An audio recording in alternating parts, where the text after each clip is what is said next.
నవవిధ భక్తి రీతి ఆత్మనివేదనం. వాసుదేవాశ్రయో మర్చ్యో వాసుదేవ పరాయణ సర్వపాప విశుద్ధాత్మా యాతి బ్రహ్మ సనాతనం.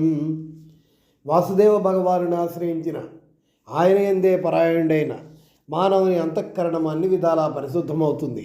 అంతేకాకుండా అతడు సనాతన బ్రహ్మను కూడా చేరగలడు.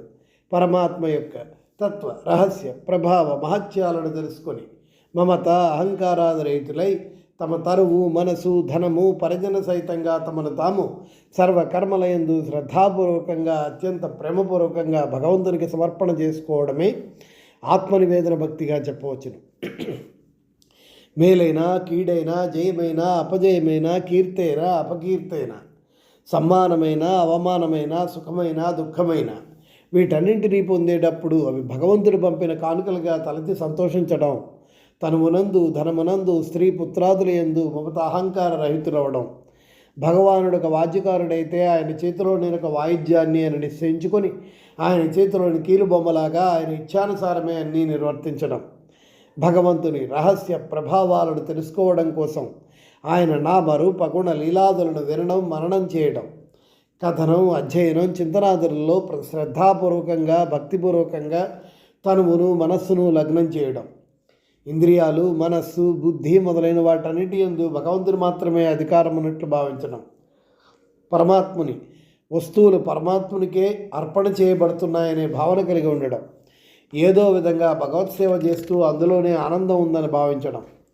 సర్వస్వాన్ని స్వామికే అర్పణ చేసి కోరికల్ని అభిరుచుల్ని విలాసాలని విశ్రాంతిని భోగాలను తొలగించుకోవడం, అంతటా అన్ని వేళలా అన్ని విధాలా ఆ పరమాత్మ అనుభూతినే పొందడం, భగవదిచ్చ మినహా స్వతంత్రమైన కోరికలేవీ లేకుండా ఉండడం, భగవంతునిపై విశ్వాసం ఉంచి సదా నిర్భయంగా నిశ్చింతగా ఆనందంగా ఉండడం, భగవద్భక్తి తప్ప మోక్షాన్ని కూడా వాంఛించకుండా ఉండడం వంటివన్నీ ఆత్మనివేదన భక్తిలోని పద్ధతులు. భగవంతుని యందు సాటి లేని ప్రేమను పొందడానికి భగవంతుని చేరుకోవడానికి ఆత్మనివేదన భక్తి నిర్వర్తించబడుతోంది. భగవంతుని శరణాగతి పొందిన ప్రియ భక్తులతో సాంగత్యం చేయడం, వారికి పరిచర్యలు చేయడం, వారి ద్వారా భగవంతుని నామ రూప గుణ ప్రభావ తత్వ మహత్యాలను వినడం ద్వారా వాటిని మననం చేయడం ద్వారా ఈ ఆత్మనివేదన భక్తిని సాధించవచ్చు. పరమాత్ముడు స్వయంగా ఈ ఆత్మనివేదన రూపమైన శరణాగత భక్తి మహత్యాన్ని ప్రకటిస్తూ దీన్ని పరమఫలాన్ని గురించి భగవద్గీతలో విశేషంగా పేర్కొన్నాడు. దైవీ హ్వేషా గుణమయీ మమ మాయా దృత్య మామేవయే ప్రపద్యంతే మాయామేతాం తరంతితే మామి పార్థ వ్యపాశ్రిత ఏపిష్యు పాపయోనయ స్త్రియో వైశ్యోస్తథా శూద్రతేపి యాంతి పరాంగతిం మన్మనాభవద్భక్తో మద్యాది మాం నమస్కురు మామే వైశ్యసి యక్వయ్యం ఆత్మానం మత్పరాయణ తమేవ శరణం గచ్చ సర్వభావేన భారత తత్ప్రసాదాత్ పరాం శాంతిం స్థానం ప్రాప్యస్తి శాశ్వతం సర్వధర్మాన్ పరిత్యజ్య మామేకం శరణం వ్రజ అహం త్వా సర్వపాపేభ్యో మోక్షయిష్యామి మా శుచః. ఏలయన ఈ అలౌకికమైన అనగా అత్యద్భుత త్రిగుణ స్వరూపమైన నా మాయ అతి దుస్తరమైనది.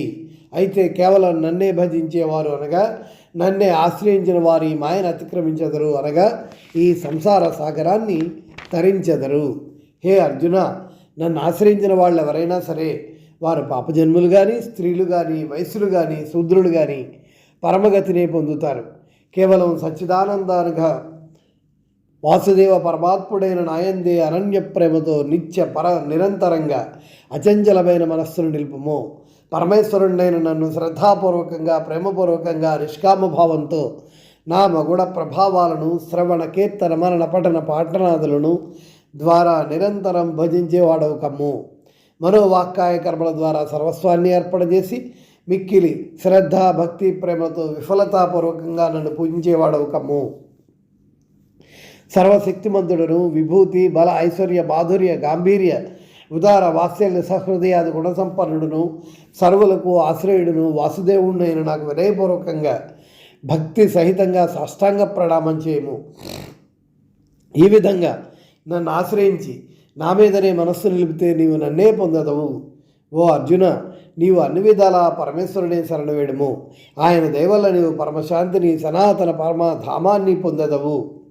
సర్వధర్మాలను అనగా సకల కర్తవ్య కర్మలను న్యాయందే త్యజించి నీవు కేవలం సర్వశక్తిమంతుడును సర్వాధారుణ్ణు పరమేశ్వరుడైన నన్నే ఆశ్రయించుము. నిన్ను సర్వ పాపాల నుండి విముక్తులను చేసేదను నీవు విచారింపకము.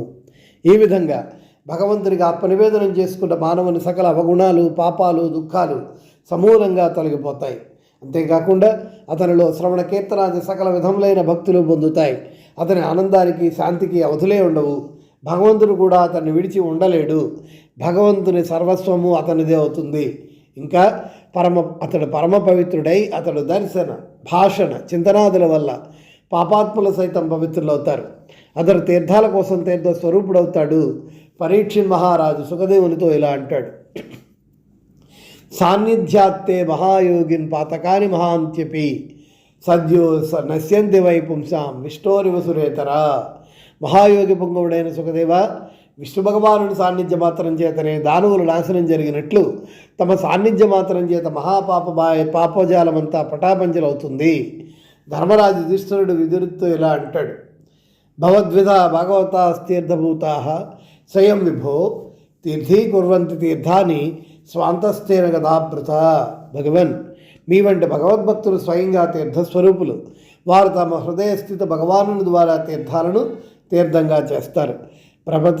ప్రచేతస్సులు భగవంతుని స్తుతిస్తూ ఇలా అంటారు: తేషాం విచరతాం పద్భ్యాం తీర్థనాం పావనిచ్చయ భీతస్య కిం నరోచేత తావరాకం సమాగమః. ఆహా, నీ భక్తులు తీర్థాలను పరమ పవిత్రం చేయడం కోసం భూమండలం మీద విహరిస్తుండగా ఈ సంసారం చేత భయభీతులైన ఏ మనుషులకు నీ భక్తుల సమాగమం నిజించకుండా ఉంటుంది. శ్రీ సుఖదేవ మహారాజు భగవంతుని స్తుతిస్తూ ఇలా అంటాడు: కిరాత హూడాంధ్ర పులింద పులస్క అభీరకంక యవరాక్కసాదయ ఎన్యే చ పాప యదుపాశ్రయాశ్రయా శుద్ధ్యంతి తస్మై ప్రభవిష్ణవా నమః.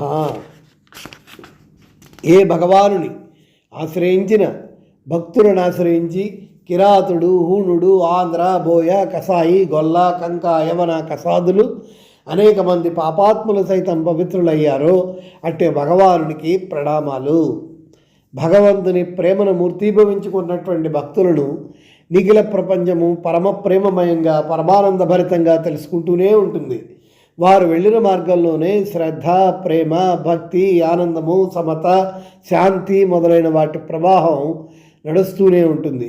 అటువంటి భక్తులను భూతలం మీద దర్శించిన భూమాత ధన్యమవుతుంది, సనాథ అవుతుంది. పితృదేవతలు హర్షిస్తారు, దేవతలు నర్తిస్తారు.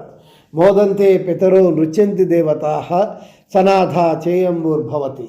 గోపకాంతలు, బలిచక్రవర్తి మొదలైన వారు ఈ ఆత్మనివేదన భక్తి ఎందు పేర్కొనదగిన పరమ భక్తులు. కాబట్టి మానవ పాత్రులైన మనం నడుం బిగించి మనోవాక్కాయ కర్మల ద్వారా అన్ని విధాల భగవానుని ఆశ్రయించడానికి కృషి చేయాలి.